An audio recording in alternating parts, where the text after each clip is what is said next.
하나님 앞에서라는 제목으로 하나님의 말씀 전하도록 하겠습니다.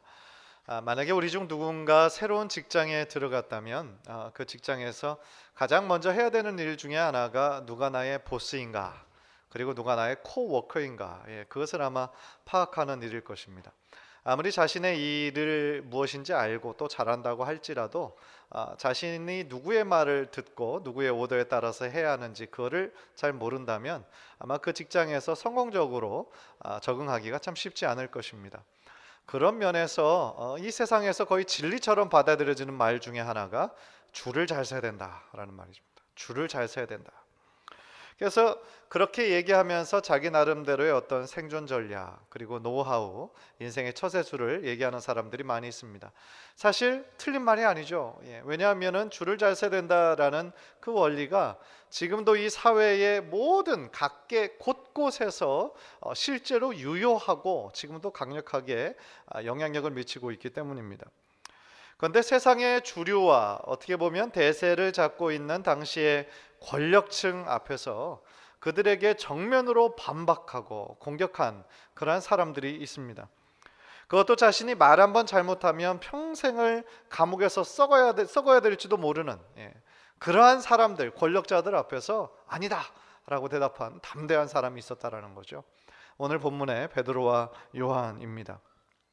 우리는 그들의 삶에서 보통 세상 사람들과는 다른 어떤 특별한 삶의 원리를 깨닫게 됩니다. 그들의 삶에 과연 무엇이 그들을 특별하게 했고, 또한 우리는 그들의 삶에서 무슨 교훈을 받을 수 있는지, 그들의 태도에서 또한 우리가 무엇을 본받을 수 있는지, 오늘 말씀을 통해 우리가 함께 나눌 때에 하나님의 큰 은혜가 여러분 모두에게 임하시기를 간절히 소원합니다. 첫 번째로 그들은 무엇이 그들을 다르게 했냐면 그들은 진리의 확신을 가진 사람들이었다라는 것입니다. 그렇기 때문에 그들은 사내들인 공의회, 그 당시에 70여 명으로 구성된 최고의 의결기관이고 재판기관인 그곳 사람들 앞에서 정말 흔들리지 않고 그들 앞에서 담대하게 자신들의 이야기를 전할 수 있었다는 것입니다. 13절을 보시면 그들이 베드로와 요한이 담대하게 말함을 보고 그들을 본래 학문 없는 범인으로 알았다가 이상히 여기며, 무슨 얘기냐면 이 사내들인 공유에 이루고 있는 사람들이 보통은 생각할 때에 사실은 죄가 없는 사람도 그 앞에 서면 쫄게 돼 있거든요. 70여 명이 둥 빙둘러 앉아 있고 그 앞에 사람들이 앞에 서서 재판을 받는 그런 과정, 압도적인 그런 위압적인 분위기 안에서 죄가 없는 사람도 마치 죄인인 것처럼 이렇게 움츠러드는 시점에 이 두 사람은 자신들이 알기에 분명히 못 배운 어부 출신이거든요. 그런데 너무나 자신들이 해야 할 이야기들을 담대하게 또 지혜 있게 아주 조리 있게 얘기하는 것을 보고 깜짝 놀란 거예요. 그래서 그들은 어떻게 해야 될지 모르는 아주 당황스러운 상황에 이 사내들인 공유의 사람들이 지금 놓여 있는 것입니다. 지난주에도 말씀드렸던 것처럼 이 두 사도가 그들 앞에서 담대하게 외칠 수 있었던 이유는 바로 성령 충만함 때문이었다 라고 말씀을 드렸습니다. 다시 말하면 그 세상의 어떤 권력자도 성령 충만한 자들 앞에서는 어쩔 바를 알지 못하고 오히려 사도들이 가진 그 능력과 담대함에 압도당하더라는 거죠. 반대로. 그래서 사내들인 공의회가 잠시 그들을 나가 있으라고 합니다. 잠깐 나가 있으라고 얘기한 다음에 70여 명들이 지금 모여서 이제 회의를 합니다. 이거 어떻게 해야 되나? 어떻게 저들에게 지금 어떤 죄를 해가지고 좀 해야 되나? 사실 참 고민이 됐던 것이 그 나면서부터 안진뱅이 된 자 40살이 넘은 그 사람이 안진뱅이 된 자가 일어선 거는 누구도 부인할 수 없는 사실이잖아요. 이것이 지금 그 사실이 예루살렘에서 막 떠들썩하게 소문이 나기 시작하고 막 퍼지기 시작하니까 그 사실을 부인하는 거예요. 또 재판할 때 그 사람도 바로 옆에 서 있고요. 자기들도 알고요. 그러니까 어찌할 바를 알지 못하고 있는 거죠. 그래서 저들이 회의 끝에 내린 결론, 그것이 겨우 생각해낸 것이 저들을 그냥 위협하는 거였어요. 17절 18절 화면을 통해 보십시오. 이것이 민간에 더 퍼지지 못하게 그들을 위협하여 이후에는 이 이름으로 아무에게도 말하지 말게 하자 하고 그들을 불러 경고하여 도무지 예수의 이름으로 말하지도 말고 가르치지도 말라 하니, 그 70여 명의 사내들인 공의회가 정말 고민 끝에 내린 결론, 위협하는 거예요. 예수의 이름으로 말하지도 말고 가르치지도 말라. 그렇게 내린 거예요. 왜냐하면 그들의 1차적인 관심이 지금 그 소문이 더 이상 민간에 퍼지지 못하도록 하는데 우선순위가 있었어요. 그런데 여기서 질문이 생기죠. 아니, 왜 그 이적, 남에서부터 안진뱅이 된 자가 정말 기적적으로 일어난 것이 왜 그렇게 이들에게는 두려운 사실이었나? 왜 사람들이 아는 것을 그렇게 필사적으로 막아야 했는가? 이유가 있어요. 왜냐하면 그 이야기를 통하여서 많은 유대인들이, 주류를 이루고 있는 유대인들이 예수 그리스도를 믿는 그 기독교로 들어갈까 봐 두려워하는 거예요. 그리고 그것은 결과적으로 그 사람들이 기독교인이 되면 저들이 믿고 있는 예수 그리스도를 누가 십자가에 못 박았나를 반드시 알게 될 텐데 누가 죽였어요?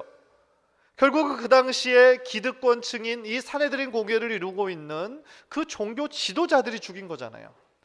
그러니까 많은 유대인들이 그 마음에 어떤 마음이 들겠어요? 배신감이 들겠죠. 자신들이 그렇게 믿고 따르던 이 종교적인 리더들이 사실은 이 예수 그리스도를 십자가에 못 박은 사람이구나. 그렇게 생각하면 이들의 말을 안 들을 거 아니겠습니까? 오히려 저들을 배척하고 공격할 것이 아니겠습니까? 그러니까 이 산헤드린 공회의 그 리더들이 두려워한 이유가 바로 그거예요. 한마디로 얘기하면 자신의 기득권이 흔들릴까 봐였다라는 것이죠. 그래서 산헤드린 공회에는 예수 이름으로 가르치지도 말고 말하지도 말라, 그렇게 위협한 거예요. 그런데 한 가지 생각하면서 또 궁금한 거는, 그러면 그 사실이 퍼지는 걸 그렇게 두려워했다면 왜 이 두 사도를 죽이거나 아니면 감옥에 영영 쳐놓거나 이렇게 하진 못했을까? 물론 죽이는 법은 당시 로마에 압제하여 있었기 때문에 사형까지는 할 수 있는 권한이 없었어요. 그러나 적어도 감옥에 이렇게 계속 평생 이렇게 할 수 있는 권력은 있었거든요. 그런데 그렇게 하지 않았어요. 그런데 그것이 이제 다 계속 이어지는 구절 가운데 나오는데, 그렇게 하지 못한 이유, 바로 백성들의 시선을 두려워했기 때문이에요. 그러니까 권력의 자리에 앉아있는 사람들이 가장 민감한 게 뭔지 아십니까? 사람들 여론이에요. 여론. 사람들이 자기네들을 어떻게 생각하나, 그 여론, 그것에 목을 매는 거죠. 지금 미국 정치 또 한국 정치 보면은 거의 똑같은 현상이에요. 그래서 자신을 지지하는 사람들이 몇 퍼센트인가, 그거에 따라서 올라가면 웃고 떨어지면 우는 거예요. 그거에 따라 희비가 막 엇갈리는 거죠. 마찬가지로 이것이 권력을 잡고 있는 당시의 기득권자들, 또 권력을 잡기를 그토록 갈망하는 사람들의 우선순위라는 거죠. 그래서 이들 권력자들의 관심이 사도들의 그 증언이 맞느냐 틀리냐 이거에 관심이 있지 않았어요. 그런데 사실은 그거를 판가름해야 되는 사람이 이 산헤드린 공회 아닙니까? 최고 의결기관이고 재판정이니까. 사도들의 증언이 맞으면 맞다고 해야 할 것이고 틀리면 벌을 해야 되잖아요. 그런데 이들의 관심은 그거에 있지 않아요. 참이냐 거짓이냐 거기에 있지 않고, 관심 있는 거는 이 베드로와 요한이 과연 자신들의 기득권에 대항할 거냐 말 거냐, 그거에도 관심이 있는 거예요. 그래서 그들이 자신들의 기득권을 흔들 사람처럼 보이니까 진리를 지금 비진리의 방법으로 저들을 위협하고 억압하는 거예요. 참 그들의 시도가 어리석고 그들의 현실을 보면서 참 씁쓸한 마음, 씁쓸한 생각이 듭니다. 저는 당시 최고의 권력인들이 종교인들이었고, 그들이 참 진리를 보지 못한 채 오히려 막으려 했다는 점에서 참으로 안타깝고 슬픈 마음을 금할 길이 없어요. 저는 그런 면에서 우리의 신앙생활이라는 것이 하나의 종교생활이 돼서는 안 되겠다, 그런 생각을 하게 돼요. 왜 그러냐면 우리가 믿고 있는 이 기독교는 하나의 종교가 아니라 생명이기 때문이에요. 만약에 우리 교회가 오랜 전통과 관습만 우리가 중요하다고 생각하고 그 핵심인 하나님의 임재와 하나님의 살아있는 교제가 없다면, 그것은 우리 교회도 당시 유대교와 마찬가지로 종교 생활을 하고 있다는 것에 불과할 거예요. 사랑하는 성도 여러분, 저는 무엇보다도 여러분이 정말 지금도 살아계시고 역사하시는 하나님과의 그 깊은 임재와 그 친밀감을 경험하시는 우리 성도님들 되시기를 주님의 이름으로 간절히 축원합니다.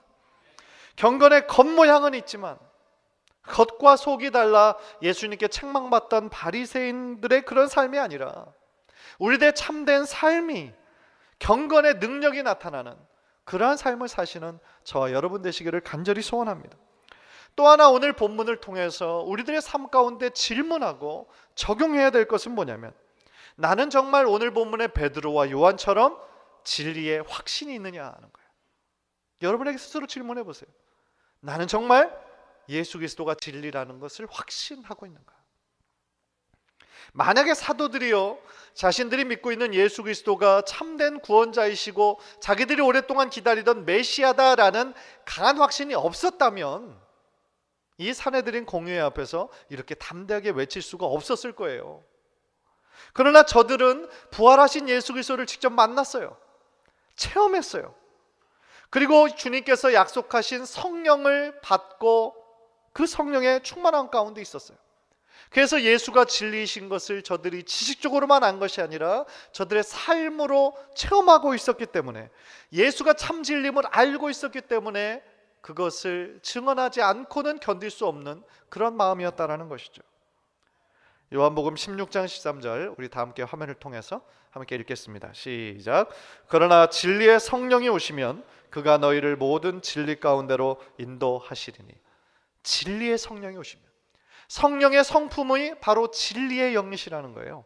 진리의 영이 성령이 오시면 우리를 참 진리로 이끄세요.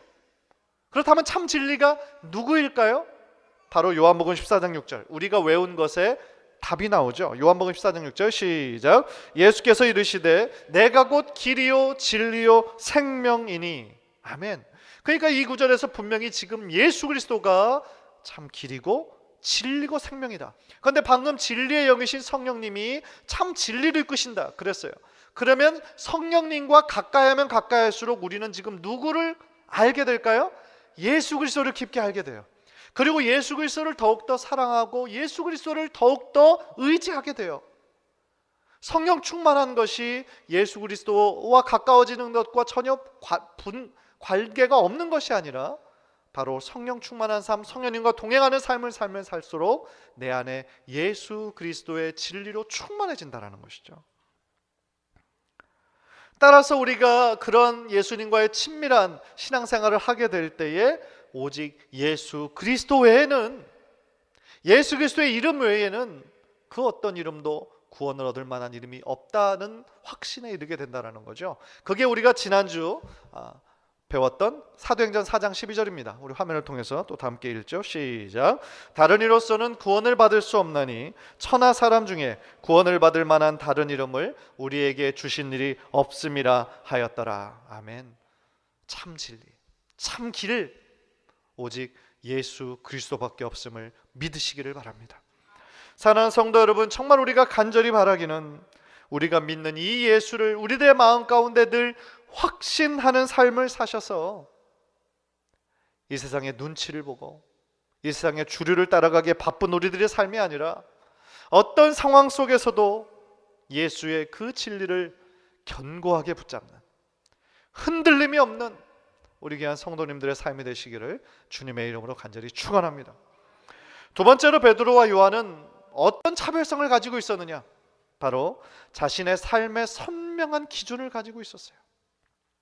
즉 그것, 선명한 기준은 바로 하나님 앞에서 살아가겠다라고 하는 삶의 선택이었고 그들의 결단이었어요. 세상에서 지배하는 그러한 원리가 아니라 바로 하나님 제일주의로 살아가겠다, 하나님 제일주의로 살아가겠다라고 하는 저들의 신앙의 강한 결단이었다라는 것이죠. 따라서 사내들인 공의회에서요, 저 두 사람에게 내린 판결은 18절에 나온 것처럼 예수의 이름으로 말하지도 말고 가르치지도 말라, 이렇게 지금 판결이 내린 거예요. 그런데 그 판결에 이들이 19절에 뭐라고 그랬냐면, 베드로와 요한이 대답하여 이르되 하나님 앞에서 너의 말을 듣는 것이 하나님의 말씀을 듣는 것보다 옳은가 판단하라. 정말 멋지고 담대한 말이죠. 이것이 최고의 법정 앞에서 저들에게 내린 판결에 정면으로 반박하는 거예요.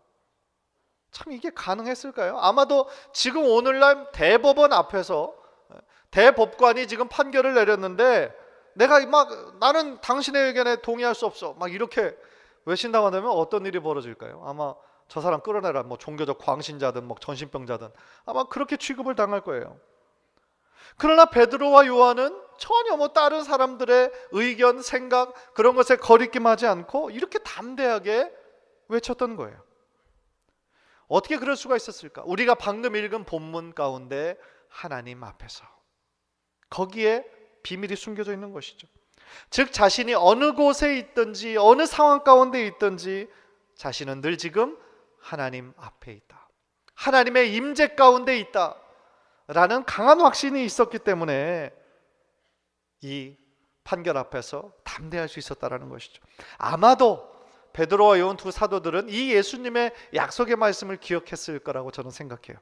마태복음 28장 20절 다 함께 읽을까요? 시작. 볼지어다 내가 세상 끝날까지 너희와 항상 함께 있으리라 하시니라. 아멘. 승천하시기 전에 그 승천하는 모습을 보는 그 수백 명의 제자들에게 이렇게 약속하신 거죠. 내가 세상 끝날까지 너희와 항상 함께 하겠다. 내가 너를 절대로 떠나지 않을 거야. 약속하신 성령을 기다려. 이렇게 말씀하신 거죠. 그래서 언제나 그들과 함께하는 예수 그리스도의 그 마음을 저 두 제자들이 품었기 때문에, 하나님의 임재의식을 가졌기 때문에 부활하신 예수 그리스도께서 그 재판, 그 정에 자기들과 함께하는 것을 조금 더 의심하지 않고 믿었기 때문에 그들의 믿음은 세상도 감당할 수 없는 강한 믿음이 된 것이죠. 따라서 당시의 최고 지도자들 앞에서 내가 과연 너희 말을 듣는 것이 옳은지 아니면 하나님의 말씀을 순종하는 것이 옳은지 판단해보라고 얘기한 거예요. 여기서 판단해보라고 그렇게 외쳤던 것은 아마 그 자리에 앉아있는 그 사람들에게 마지막 기회를 준 거죠. 한번 생각해봐라. 마지막 양심에 아마 호소를 한 것 같아요. 이어서 사도들은 다시 한번 저들의 입장을 얘기하죠. 20절 보십시오. 우리는 보고 들은 것을 말하지 아니할 수 없다 하니. 우리는 보고 들은 것을 말하지 아니할 수 없다. 말하지 아니할 수 없다라는 것은 지금 이중부정이에요. 이중부정은 강한 긍정이에요. 나는 말할 수밖에 없다라는 거죠. 왜냐하면 자신들이 예수님의 부활하심을 직접 본 목격자예요. 자신들이 증인이에요. 자신들이 예수님 부활하심을 직접 눈으로 보고 만지고 체험했는데 어떻게 가만히 있을 수 있냐는 거예요. 그래서 그 부활하신 예수님을 반드시 전해야만 한다라는 것이죠. 이 담대한 증언을 지금 사도들은 예수를 죽인 사람들 앞에서 얘기하고 있어요. 부활이 없다라고 강하게 믿는 사두개인들 앞에서 예수의 부활을 얘기하고 있어요. 저는 여기서 정말 자신의 목숨을 걸고 생명을 걸고 예수의 부활을 외치는 그 두 사도의 생생한 목소리가 들리는 것 같아요. 이 구절을 생각하면서 저는 구약의 선지자 예레미야가 생각이 나더라고요. 예레미야도 이런 비슷한 말을 한 적이 있어요. 내가 하나님의 말씀을 전하지 않고는 견딜 수 없는 그 마음을 어떻게 표현했냐면 예레미야 20장 9절입니다. 내가 다시는 여호와를 선포하지 아니하며 그의 이름으로 말하지 아니하리라 하면 나의 마음이 불붙는 것 같아서 골수에 사무치니 답답하여 견딜 수 없나이다. 당시 예레미야가 어떤 상황인지 아세요? 이스라엘이 지금 멸망할 것이라는 메시지를 전하라고 하나님께서 예레미야에게 그 말씀을 주셨어요. 그런데 생각해 보세요. 어느 누가 자기의 나라, 하나님의 선민이니 특별한 민족이 멸망할 거라는 그런 얘기를 누가 좋아했겠어요? 그래서 예레미야를 조롱합니다. 수치를 줍니다. 심지어 아무런 죄도 없이 그를 막 때립니다. 감옥에 가둡니다. 이런 일들이 반복이 된다고 생각해 보세요. 하나님의 뜻인 줄은 알지만 사람들은 나를 비웃고 조롱하고 때리고 감옥에 가두고 얼마나 낙심이 되었겠어요. 자신이 너무 사랑하는 동족들인데 그래서 너무나 낙심해서 내가 이제 하나님의 말씀 안전합니다. 그렇게 했더니 며칠 지나지 않아서 이런 마음이 드는 거예요. 하나님의 말씀 전하지 않으니까 막 속에서 불타는 것 같고 골수에 사무치고 답답한 마음이 들더라는 거죠. 혹시 우리 성도님들 중에서 이런 비슷한 경험 해보신 적 있으세요? 예수님을 너무너무 전하고 싶은데 전하지 못하는 상황이라 어찌할 바를 몰라서 속에서 막 불타는 것 같고 답답한 마음 있으셨으면 좋겠지만 아마 없으신 분이 대다수이실 것 같아요. 제가 한 8년 전쯤 됐은 것 같아요. 대학부 사역을 한 적이 있는데 단기 선교로 중국 선교를 한번 간 적이 있어요. 대학생들 4명을 데리고 갔습니다. 근데 그 중에 한 청년이 굉장히 뜨거운 청년이 있었어요.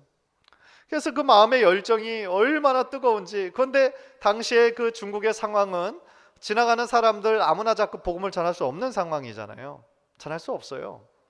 거기서 정한 어떤 그런 교회에서만 예배 드리는 것만 겨우 허용하죠. 그리고 실제로 가보니까 뭐 영어가 통하지 않아요. 대부분 중국 사람들에게는. 아주 뭐 인류대학 그런 데 가봐야 영어 알아들을 수 있는 사람이 있죠. 그러니까 뭐 전하고 싶은 마음이 있어도 할 수 없는 상황인 거죠. 그런데 이 청년이 너무 그런 상황을 안타까워하는 거예요. 그래서 막 너무너무 답답해하는 그 뜨거운 청년을 본 기억이 나요. 물론 지금 그 청년 지금 군목으로 들어가 있어요. 미군 육군 군목으로 들어가서 예수님의 복음을 전하고 있어요. 그런데 그걸 생각하면서 사실은 우리들 마음에 예수 그리스도를 믿고 예수가 진리인 것은 알지만 참 이 예레미야가 경험했던 이 뜨거움, 그 답답함, 우리들 마음 가운데 참 경험하기가 힘들다는 거죠. 종교의 자유가 있어서 그런가요? 아니면 우리가 신앙생활을 너무 오래 해서 그런가요? 우리가 너무 답답한 그런 막 마음을 느낄 때는 아마도 그 한국의 드라마를 보면서 그 다음 편이 어떻게 되나 궁금한 마음에 이거 안 보고서는 안 되는 그런 게 있지 않을까.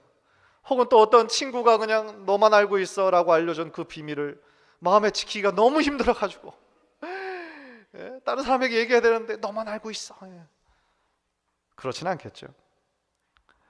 그런데 우리는 참 이 베드로와 요한과 예레미야와 너무나 다르게 우리들의 마음에 이 하나님의 말씀이 주는 뜨거움이 없이 그렇게 살아갈 때가 얼마나 많이 있습니까? 그러나 베드로와 요한은 그들의 마음 가운데 하나님이 주시는 그 진리의 확신과 그 뜨거움이 있었다라는 거죠. 그 말씀을 말하지 않고는 견딜 수 없는 마음. 사랑하는 성도 여러분, 성도님들은 지금 어떤 삶의 기준을 가지고 살아가십니까? 어떤 삶의 원칙이 여러분을 지금도 붙잡고 있습니까? 한번 진지하게 생각해 보십시오. 혹시 그 삶의 기준이라는 것이 어떤 세상의 원리는 아닙니까? 줄을 잘 서야 되고 돈이 되는 것이라면 무엇이든지 해야 하고 성공과 성취, 지상주의의 노예가 되어서 늘 쫓기듯이 살고 있지는 않습니까? 행복한 삶을 막연하게 원하고는 있지만 그 미지의 행복을 위해서 지금 현재 가장 소중한 것들을 놓치는 그런 우를 범하고 있지는 않습니까? 오늘 본문의 베드로와 요한은 하나님 앞에서 라는 선명한 기준을 가지고 살았습니다. 그래서 그들은 당시에 최고 권력자들 앞에 섰음에도 불구하고 그들을 두려워하지 않고 오직 하나님만을 두려워하며 담대하게 살 수 있었다라는 것입니다. 우리가 잘 아는 종교개혁가 칼빈이 있습니다. 칼빈의 삶의 모토도 바로 이 하나님 앞에서 코람 데오였습니다. 하나님 앞에서. 즉 나는 사람 앞에서 혹은 세상 앞에서 세상의 기준을 따라 성공과 명예를 위해서 살지 않고 오직 하나님 앞에서 살겠다라고 하는 그의 다짐이었습니다. 사랑하는 성도 여러분, 다른 사람들이 보고 있을 때 우리가 하나님을 믿는 척하는 것은 비교적 쉽습니다. 교회만 열심히 출석하면 되니까 말이죠. 그러나 정말 중요한 것은 아무도 보는 이 없을 때입니다. 아무도 보는 이 없을 때 내가 행동하는 그것이 진짜 나의 모습입니다. 그래서 세상에서 가장 힘든 일 중 하나가 아무도 보지 않는 곳에서 나를 속이지 않는 것이다 라는 말이 있습니다. 아무도 보지 않는 곳에서 나를 속이지 않는 것, 그게 가장 힘들다라는 거죠. 정말 그렇습니다. 우리가 어느 곳에 있든지 무엇을 하든지 오직 하나님 앞에서 라고 하는 이 신전의식만 철저하게 붙잡고 그렇게 살아간다면 우리들의 삶은 분명히 지금의 모습과는 훨씬 다른 모습으로 변화될 줄 믿습니다. 로마서 12장 2절 우리 화면을 보면서 다 함께 읽겠습니다. 시작. 너희는 이 세대를 본받지 말고 오직 마음을 새롭게 함으로 변화를 받아 하나님의 선하시고 기뻐하시고 온전하신 뜻이 무엇인지 분별하도록 하라. 간절히 바라기는 우리 모두가 이 세상의 가치관과 세상의 방법을 따라가는 우리들의 삶이 아니라 오직 하나님 앞에서 그분의 선하시고 기뻐하시고 온전하신 뜻만 붙잡고 이 세상을 이기는 승리하는 삶을 살아가시는 우리 귀한 성도님들 되시기를 주님의 이름으로 간절히 축원합니다. 기도하겠습니다.